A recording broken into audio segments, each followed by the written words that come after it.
Hello, and welcome back to the Tech Theater Skills Series. My name is Chris Schlemp, and I have been an actor, director, projections designer, and teacher for over 20 years. I'm glad to be sharing some of my knowledge with you. This series is all about sound design, and is intended for someone who's just beginning their voyage of discovery into the world of sound in the theater. The sound design series will be broken up into 7 parts, and this is episode 3, Non-Diegetic Sound, where we will be discussing sounds that only exist for the audience, not the characters in a play. Time to get out a pen and notebook. Watching and listening are great ways to encounter a new topic, but you really make it your own by engaging with the material, writing down what you hear, and trying things out for yourself. The more you can connect your eyes, ears, hand, and brain, the more likely you are to learn. In a previous lesson, we discussed a typical process for a sound designer that begins with a first reading for the pure pleasure of discovering the story. What follows is usually another reading to mine the script for all the sound treasures hidden inside by the playwright. Beyond that, a sound designer is left to their own imagination, but is also responsible for matching their sound design with the overall vision of the play. In most contemporary theater companies, that overall vision lies with the director. Let's take a quick field trip to visit with a friend of mine, Doug Faxon, who is a well-regarded, award-winning sound designer in Sonoma County, California, the same community where I perform and teach as well. Doug and I have done many shows together over the years, and he has graciously given his time and expertise today to help us understand the collaboration between the sound designer and the director. After that, my first actual planning session begins with talking to the director and first production meeting. And I have a pad with me and I write down keywords that I hear the director saying when he or she is describing their vision for the show. I listen for keywords like, well, I want this artistic, I want this surreal or whatever. And those are notes that I use to start building my concept for the sound in accordance with what the director is looking for. A lot of times directors will come to me specifically because they want what I can do. And so they will say, I want something specific for this show. I recently did Boom, and the director asked me, she said, Doug, I need the sound of a giant comet striking planet Earth and obliterating all life. And I said, how soon do you want it? So, and then things just went on from there. Last time, we focused on diegetic sound, the sound that exists in the world of the play for the characters to hear as well as the audience. You probably realized that the main function of diegetic sound is to increase plausibility or believability. If you have been following this Tech Theater Skills series from the start, then that word, plausibility, might remind you of the 4 main functions of lighting: visibility, plausibility, mood, and composition. As you no doubt guessed for yourself, the list of functions for sound is almost identical.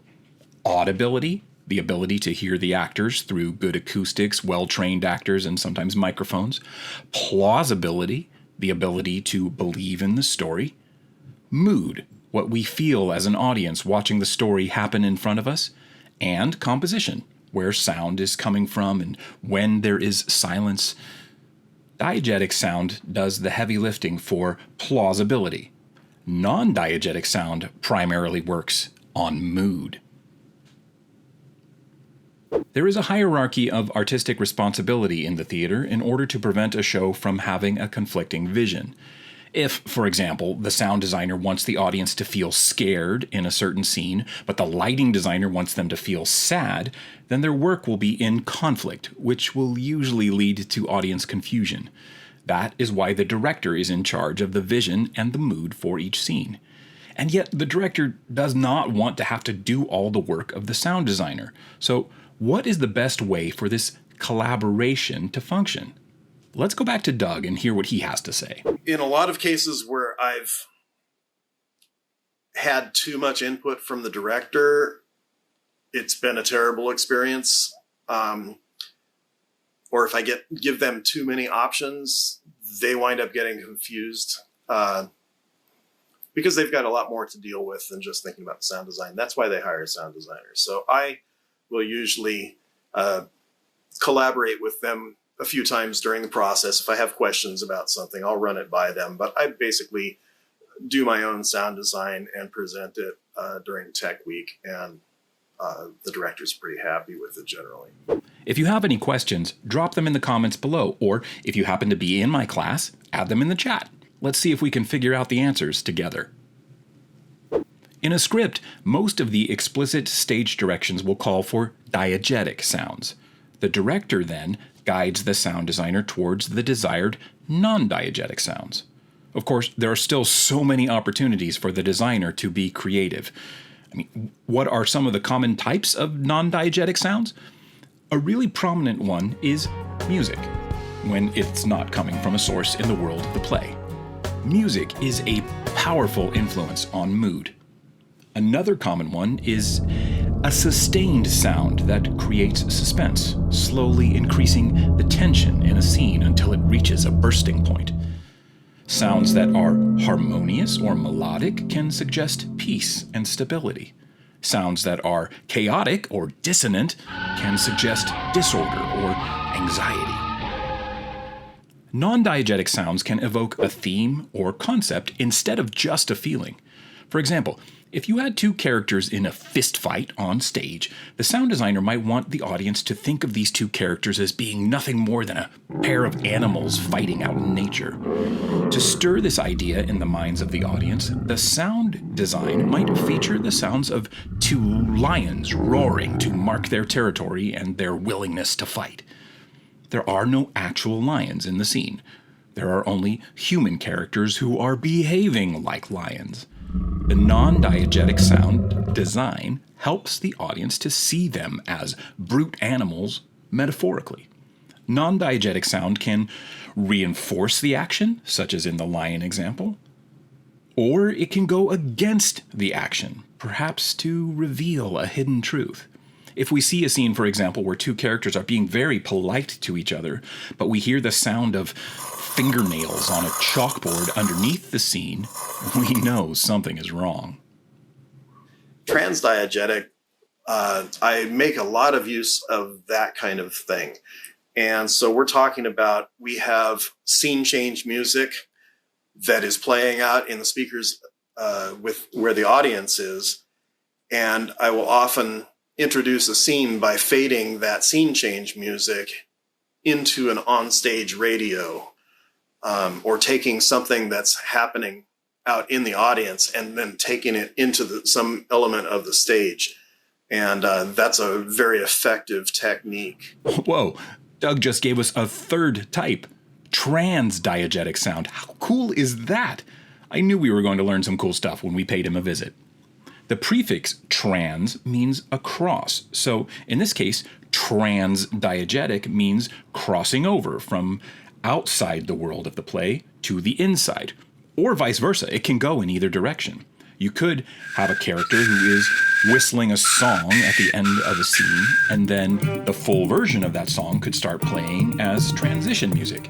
Or the transition music could be playing, and then it changes to a song coming from a character's headphones in a gym. As the design begins to take shape, you might wonder what is a good balance to strike between diegetic and non-diegetic sound. To some extent, that varies from play to play, and also from era to era. Earlier historical periods featured much more prevalent underscoring, where the audience was told exactly what to feel at any given moment. More contemporary plays, on the other hand, leave the experience of the play in the hearts and minds of the audience, where it is up to them to decide what to think and feel, being only occasionally guided by the sound design. I think there's a balance to be struck with most plays. You know, there's always going to be some kind of diegetic cues suggested within the pages of the script. And the non-diegetic cues are kind of, I figure those out last. And a lot of times I'm collaborating with the director on those things, asking, for input from them as to how they want transition music, what kind of a feel for the show. This kind of goes back to the director's keywords, and that will help me select scene change music and stuff, those non-diegetic things. Like we have said before, all theater artists are storytellers, and the sound design plays a huge part in telling the story. Hey, hearing is believing. Yeah. If you had no sound during a play, your play would not be a success. Hearing is a cherished sense for most people, and it's our way of navigating the world unless we can't hear. So I try to treat the sense of sound as another character in the play, in every play that I do. Time for you to try it out. Let's try something a little different this time. Let's take on a really tricky question and have you think about it for a bit. We've talked about how music is, in general, non-diegetic, and how it can become trans-diegetic as it goes from scene transition music into music that comes from a source on stage, such as a radio. But what about the music in a musical? Is the music in a musical diegetic or non-diegetic? Don't go with your first answer right away. Think about it. Then, once you have your answer to that one, let's throw in one more for a bonus. Is the orchestra, the conductor and the musicians down in the pit, diegetic or non-diegetic in a typical musical? Have fun with that one. And if you want to start up a conversation about these questions, feel free to use the comments section below to do so. You learned a lot today. You learned about what non-diegetic sound is. You learned about how it strongly influences the mood of a play. And you got to spend some time with Doug Faxon, an actual sound designer who creates the soundscape for numerous productions every season. I really want to thank Doug for volunteering his time and expertise to help us learn a little bit about his craft. We will visit with Doug again in a future episode in this series. And I want to thank you for stopping by today to learn some more about sound design. If you enjoyed learning, please feel free to like and subscribe. In the next episode, we will examine ways to find the sounds you want while also following copyright regulations, so be sure to come back real soon and check that one out. I look forward to continuing this journey with you next time.